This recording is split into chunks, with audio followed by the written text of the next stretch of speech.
I am less interested in passing out blame than I am in learning from and correcting these mistakes to make us safer. For ultimately, the buck stops with me.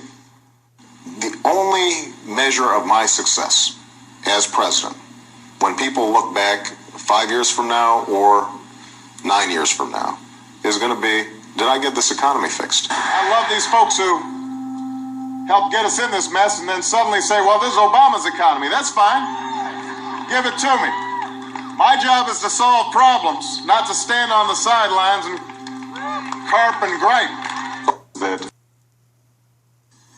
I will promise you this, that if we have not gotten our troops out by the time I am president, it is the first thing I will do. I will get our troops home. We will bring an end to this war. I will promise you this, that if we have not gotten our troops out by the time I am president, it is the first thing I will do. I will get our troops home. We will bring an end to this war. You can take that to the bank. Part of ending a war responsibly is standing by those who fought it. It's not enough to honor you with words. Words are cheap. We must do it with deeds. You stood up for America. America needs to stand up for you. That's why, as your commander-in-chief, I am committed to making sure that you get the care and the benefits and the opportunities that you've earned. For those of you who remain in uniform, we will do whatever it takes to ensure the health of our force, including your families. We will keep faith with you. We will help our wounded warriors heal. And we will stand by those who've suffered the unseen wounds of war.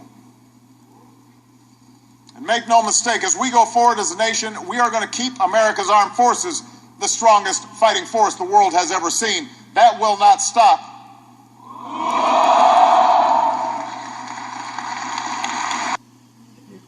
You will know that you answered when your country called. You served a cause greater than yourselves. You helped forge a just and lasting peace with Iraq and among all nations. Broadcast here tonight, under siege in Iraq and falling fast. Tonight, insurgents advancing toward Baghdad. American evacuations are underway as the White House weighs military options, and the choice is limited. The American invasion, after all the blood and treasure spent on the battlefield, the billions of dollars spent on training and armaments, tonight, a heavily armed extremist fighting force, in some cases using American arms and vehicles, is making lightning speed from city to city across the Iraqi countryside, and a big part of that country has fallen to their control. They are known as ISIS, standing for the Islamic State of Iraq and Syria, which happens to be their goal. And after capturing a number of big cities in Iraq, they are now threatening Baghdad while the region scrambles along with much of the rest of the world. Just to review here, 4,477 Americans were killed in action in the war in Iraq, with over 32,000 wounded. Over 1 million Americans were deployed, most of them more than once, and yet it's a grave situation there tonight. Our veteran of combat coverage in the Iraq War, Richard Engel, is back in Iraq tonight to start us off here. Richard, good evening. Good evening, Brian. This is a nightmare scenario that U.S. generals, when they were here in Iraq, never talked about. Not only is this country unstable, but large parts of the country are falling to a group that is hostile to the government and the United States. Some American veterans might be able to recognize their old Humvees, given to the Iraqi army. Some now shattered, burned, others taken over by Islamic militants, a splinter group of Al-Qaeda called ISIS, the Islamic State in Iraq and Syria. Today they vowed to march on Baghdad. They're only 100 miles away, and have surrounded the country's biggest oil refinery. And Iraqi troops who were trained by the U.S., most are putting their hands up instead of on the trigger. The goal, the militants said today, to impose strict Islamic Sharia law, not just in Iraq, but in Syria and beyond. They're led by Abu Bakr al-Baghdadi, a militant who fought U.S. troops in Iraq, was in U.S. custody for years. Many say he's the true heir to Osama bin Laden, capturing more U.S. weapons and equipment in every town and more followers. As the Islamic militants advance, hundreds of thousands of Iraqis are fleeing the area, families loading into cars and looking for safer territory. 13 packed in one car leaving Mosul. They said they heard gunshots near their home and had enough. Others were just on foot. What's happening to Iraq? It's splitting apart into three warring pieces.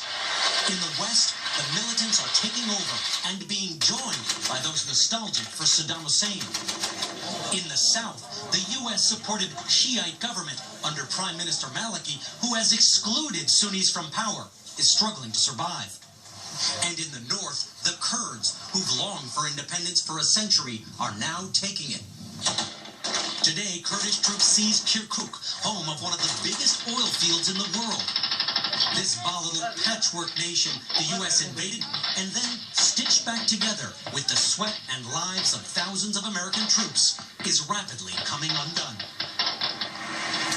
And Brian, there is also the issue of American diplomats and contractors who are still in this country. There are several thousand of them here. Some of the contractors have already been given evacuation orders. Several hundred have begun to be evacuated from the Balad Air Base. There is also the question of the giant U.S. embassy in Baghdad. If this conflict continues, and it seems like it will continue, it will end up in Baghdad. And in Baghdad, it could get very bloody. Baghdad is divided. Half of the city Shiite, the other half Sunni, and perhaps symbolic of the U.S. role in all of this, the U.S. Embassy is right in the middle.